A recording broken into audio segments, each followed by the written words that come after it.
I called it Zackdown. I was the general manager. It was sick. Now guys, what I want you to do is spike your hair and let the opening roll. Woo woo woo. You know it.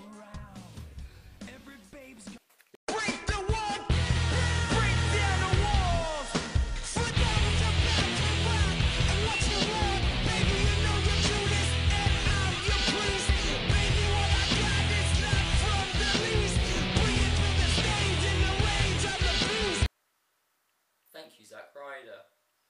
Anyway, hello guys, and welcome to my first Smackdown review, or should I say, Zackdown.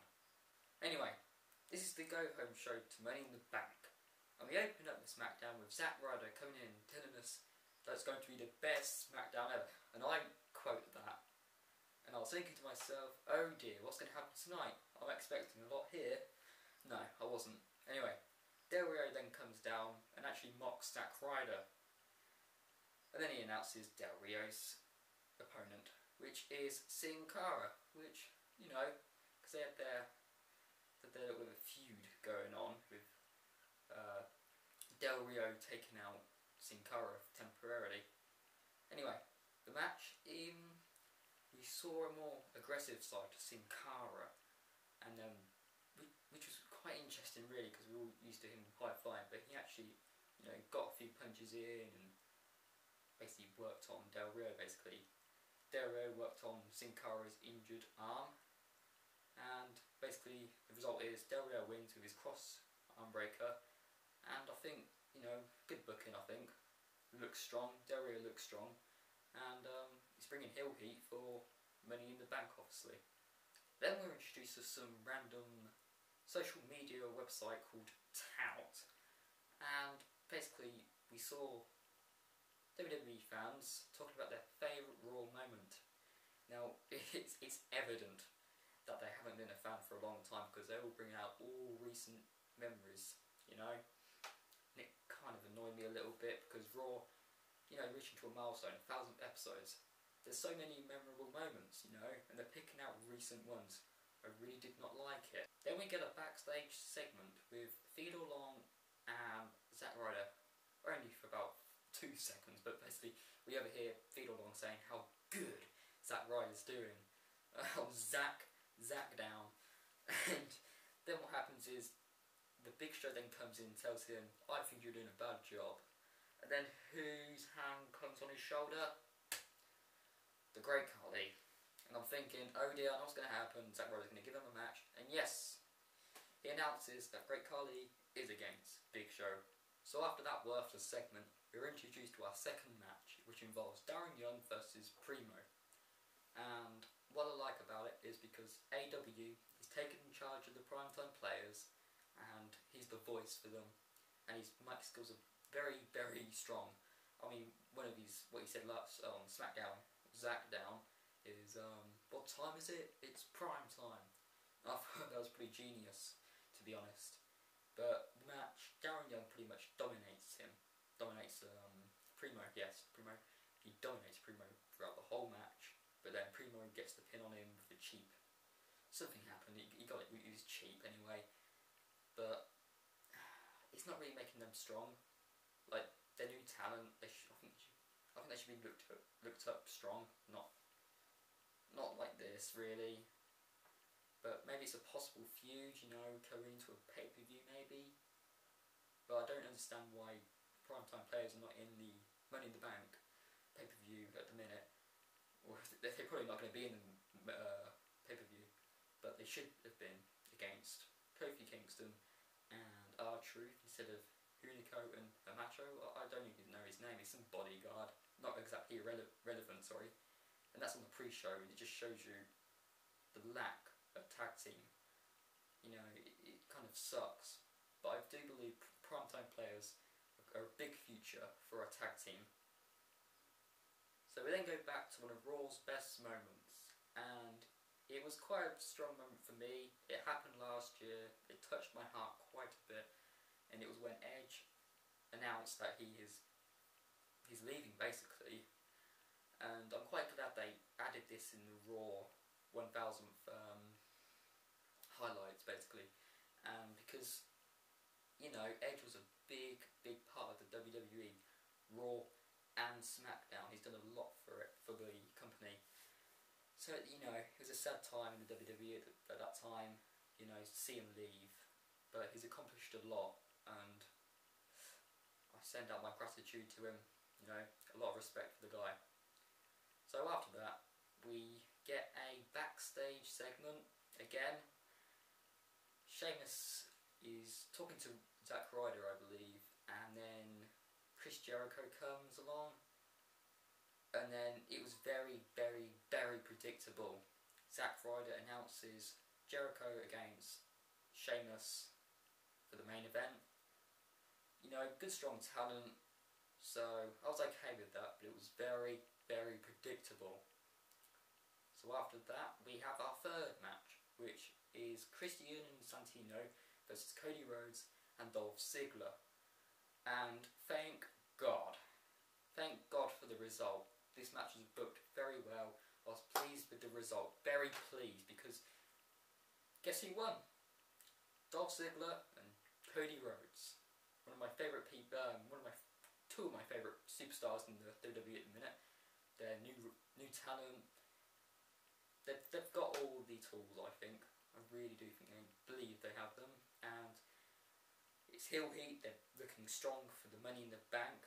I believe that one of the two actually. I think one of the two will win. I put my money on that. If they don't win, I will riot. And then we have a Raw rebound about the love triangle with Punk, AJ and Daniel Bryan. I'm not going to say anything about it because I've told you guys already. It sucked. That's it. So, fourth match was Big Show versus Great Khali. I think this lasted for about 30 seconds. It was a waste of time. Did nothing. Absolute nothing at all. Big Show obviously got the win with his WMD, which, you know, obviously, Great Khali sells it very well. Just falls over, you know. Just really bad. It lacked. It was very slow as well. So then we go to our weekly squash match. Hooray! Anyway, it was Tyler Rex this time against Ryback. And a little bit interesting because Tyler Rex did have some offense and he did counter some of Ryback's moves. But in the end, it was a squash match. Ryback got the win. Usual stuff, really. But I do hope the WWE book Ryback correctly, and I don't want them to overdo him because he's a new talent. We need new guys, basically. We then go on to our next match, which is the sixth match, and it's Justin Gabriel versus one of my favourites, the best superstar, the best newcomer of 2012, Damien Sandow, the saviour to SmackDown for me. It was a good match, you know, good work with both men, you know, which was good to see. It was a shame Damien Sandow didn't come down, you know, talking, telling how he is an ignoramus and he's an unworthy opponent. But it was good to see Damien in action, wrestling, and he picks up the victory. And after the victory, I thought he was going to, you know, he was going to address us, you know, have some mic time, but he didn't, and it was a little bit annoying. So our main event, Chris Jericho versus Sheamus, and it was a good match, good solid match. I think it was a good main eventer. Both men had their strong points in the match. They both worked on each other really well.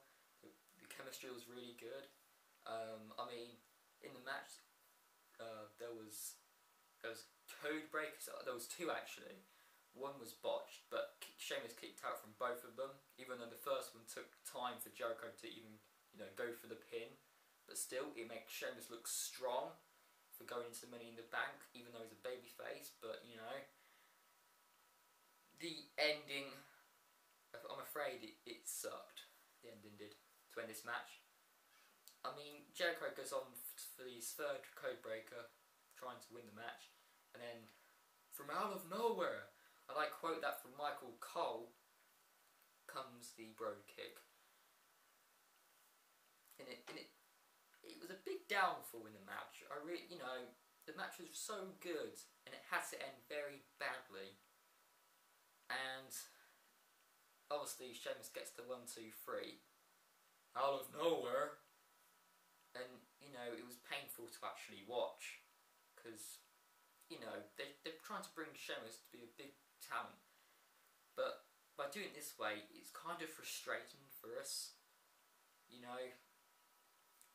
Not like it shouldn't be done like that, where he just does the bro kick from out of nowhere, and I'll quote again, but they should not do that.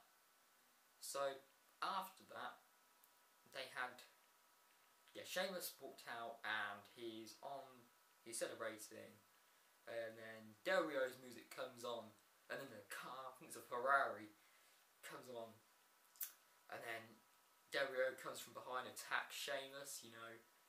I liked it. I did quite like it. Heel heat for Money in the Bank, hyping up the event, so it was good. I liked it. I did like it. So it makes Del Rio look strong, and he's on an advantage to Sheamus, as all he put him in the arm bar, and so he's working on the arm. So come this Sunday, I'm sure we'll be seeing Del Rio working on that arm. But I mean, that was it for Smackdown. Overall thoughts. It wasn't the best show, but it wasn't the worst. It was definitely not the worst. It was better than Raw. It was better than Raw, okay? Way better than Raw, because Raw this Monday, it sucked. It really did suck. And Smackdown, it was a go home show, and I thought it delivered. I was satisfied with it as well. So yeah, I give it a 7 out of 10. I think have their strong points in the show, and had the bad points. The Great Khali and Big Show was one of them, and then the ending to the match on the main event. It was a really good main event, and they had to spoil it. And yeah, so I would give it a 10 out of 10. So that's it then for the Smackdown review. So I hope you guys, I hope you guys enjoyed, and yeah, until next time, please comment, have a discussion, like the video, and you can also subscribe. I'll be doing more videos. I might be doing a prediction video, might be doing that, it depends. But until next time, guys, goodbye.